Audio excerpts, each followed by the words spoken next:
Bienvenue dans Info en Air du jeudi 13 novembre et on commence avec les recettes douanières nettes qui se sont établies à plus de 83 milliards de dirhams au terme des 10 premiers mois de l'année. Des ressources en hausse de près de 10% par rapport à la même période un an auparavant.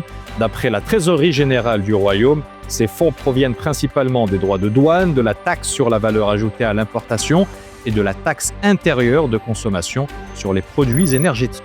Le Conseil économique, social et environnemental recommande l'adoption d'un Small Business Act.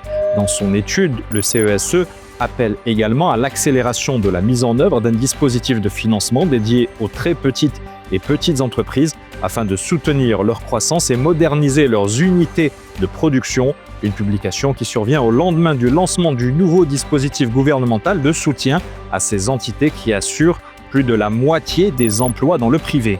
Le ministre de l'Agriculture en visite dans les provinces d'El Jadida et de Ben Slimane, Ahmed El Bouhari, a pu constater l'état d'avancement du programme national de plantation du cactus résistant à la cochenille.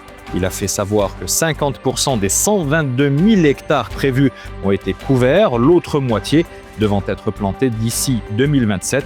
Ce déplacement a également été l'occasion de prendre la mesure du projet de déploiement des semis directs et de développement de l'irrigation de compléments pour 1 million d'hectares de céréales.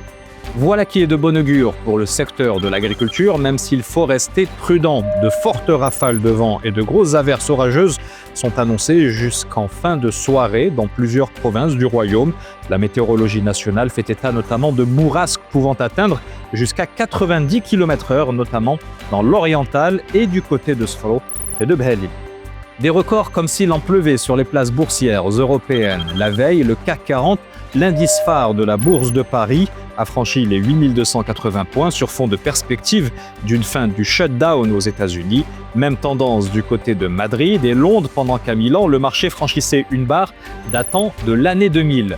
C'est la fin de cette Info en Air. Notez que l'on se retrouve demain, vendredi, en fin de journée, sur le compte Instagram de l'Infomédiaire en live pour jouer à l'info en question. D'ici là, portez-vous bien.